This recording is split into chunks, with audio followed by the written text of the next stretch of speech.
Bienvenido a una reflexión sobre los tiempos que vivimos. A raíz del triunfo del candidato Donald Trump y de los sucesos que han venido ocurriendo después de la pandemia, fíjese usted, en el año 2021, en enero, los seguidores de Trump se tomaron el Capitolio para evitar que se aprobara y se reafirmara el triunfo de Biden. En el 2022, un año después, Putin invade Ucrania.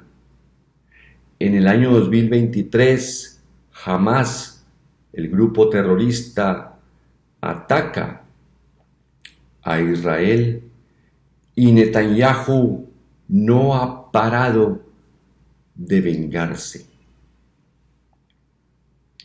Son sucesos que por sí solos levantan tanta polvareda, tanto miedo.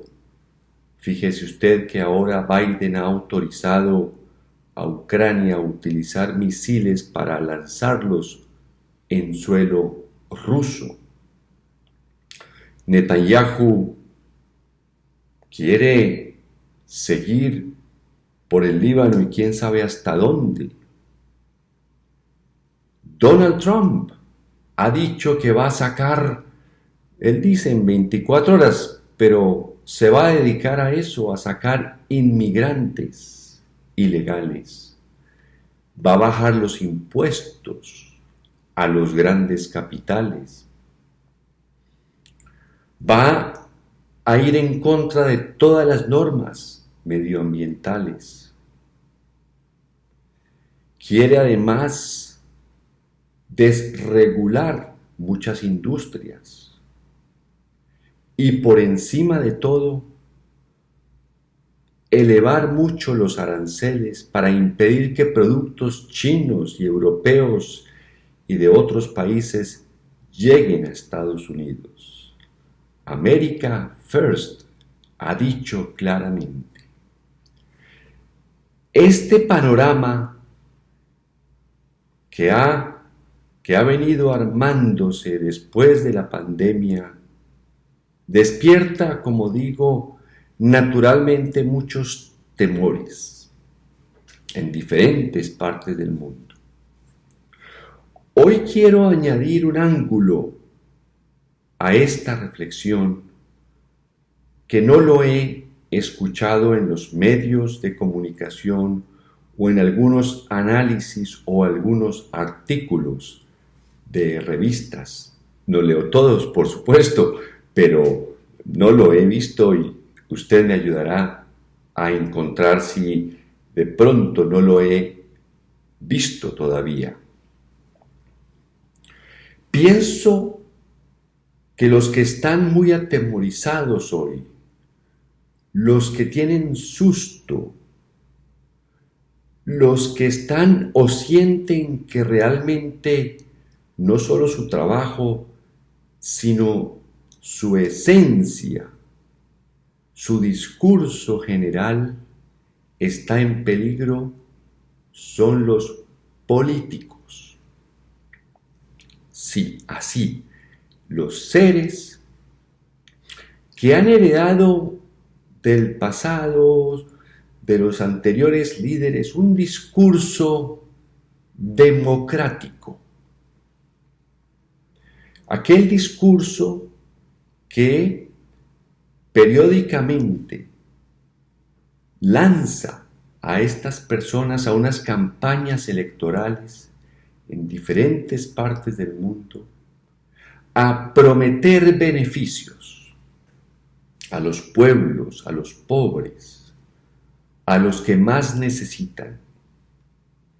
Estos políticos, a raíz de la explosión de la democracia en el siglo pasado, creo yo especialmente después de la Segunda Guerra Mundial, cuando Estados Unidos lanza al mundo su modelo democrático como el más exitoso y al que todos debemos copiar y seguir.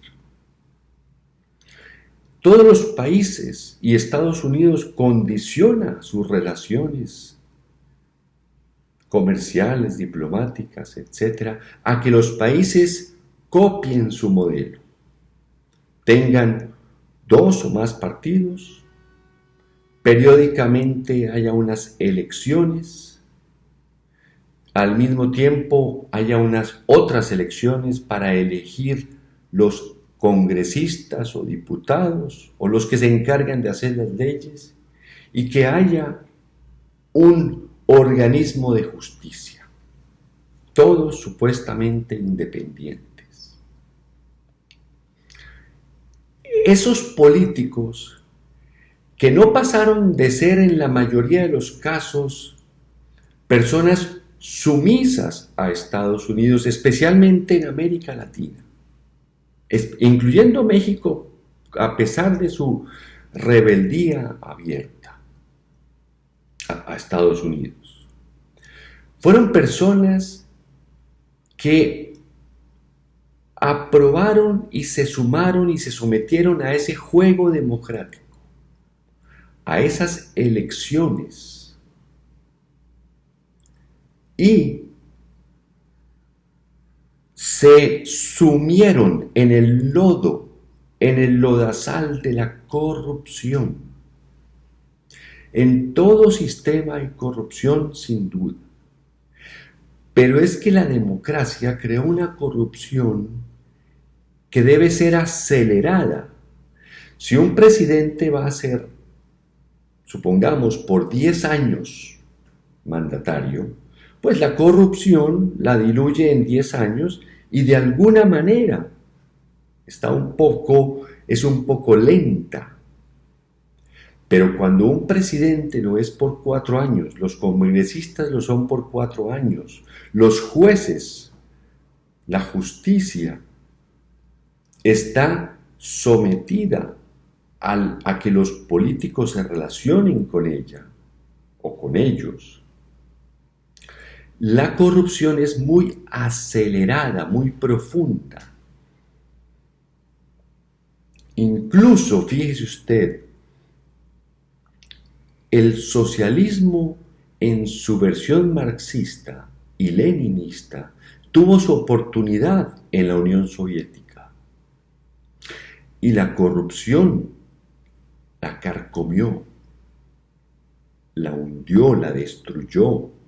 La corrupción, más otros problemas, sin duda, propios de su organización. Hay un libro maravilloso, el de Gorbachev, la perestroika, cómo él analiza el deterioro de la Unión Soviética.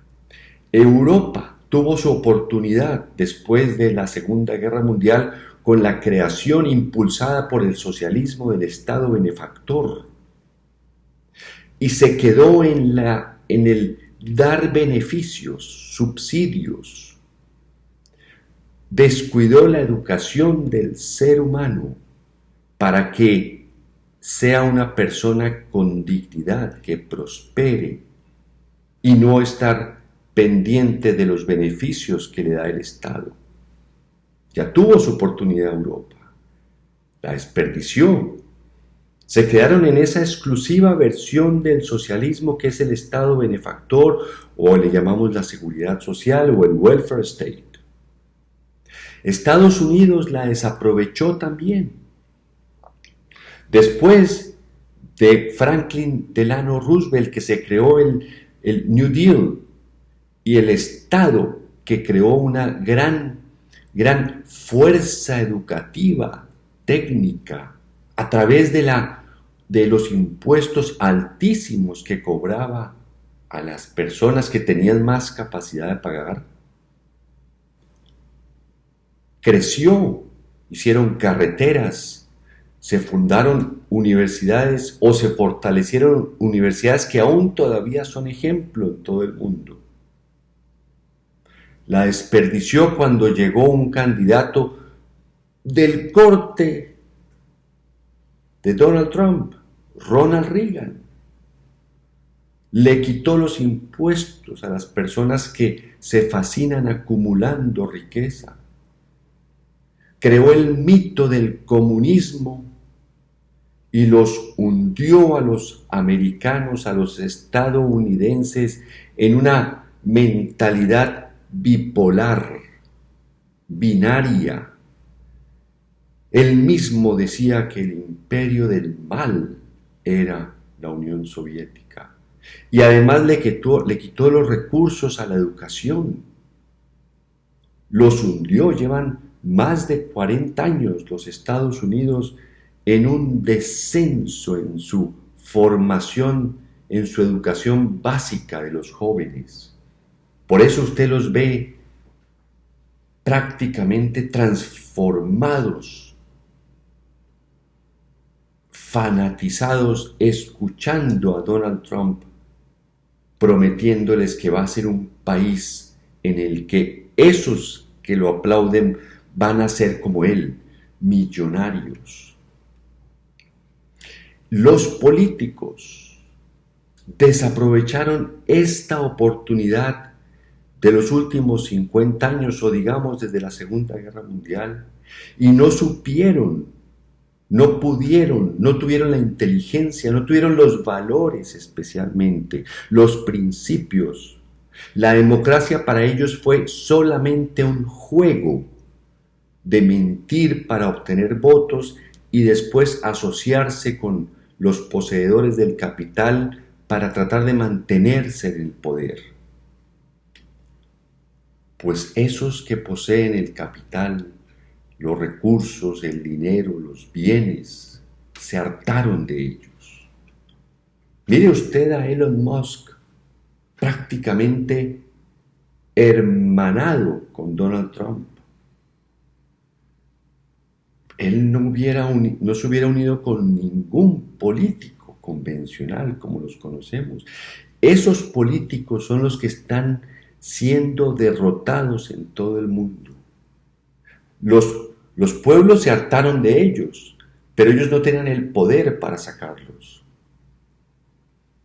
Cuando los poseedores de la riqueza sí se cansaron de los políticos, en nuestro país ha pasado, solo que en nuestro país buena parte del patrimonio grande, del dinero grande, de la riqueza grande está asociada al narcotráfico. Es un ejemplo, un caso bastante particular en el mundo. Pero entonces mi punto es que los políticos son los que están en riesgo. Ahora, claro, ellos todos están, porque a ellos les sobra hipocresía. Muchos estarán sin duda corriendo detrás de Donald Trump, detrás del de El Salvador, detrás del de Argentina, detrás de Putin, detrás de todos esos que llaman derecha, pero que en esencia son movimientos impulsados por las grandes acumuladores de riqueza que ya se cansaron de los políticos por ser tan sumisos, tan mediocres, tan entregados. Esa relación entre el capital y el poder es equilibrada cuando el que tiene el poder político tiene ideales y de alguna manera los impulsa, o cuando hay guerras que los que tienen grandes capitales necesitan a los políticos para evitar perder buena parte de lo que tienen.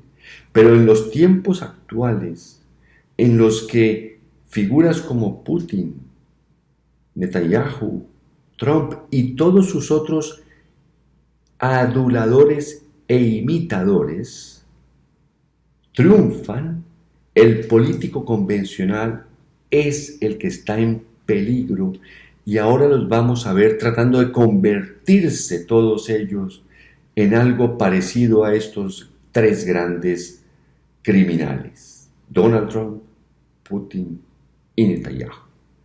Muchísimas gracias y hasta la próxima.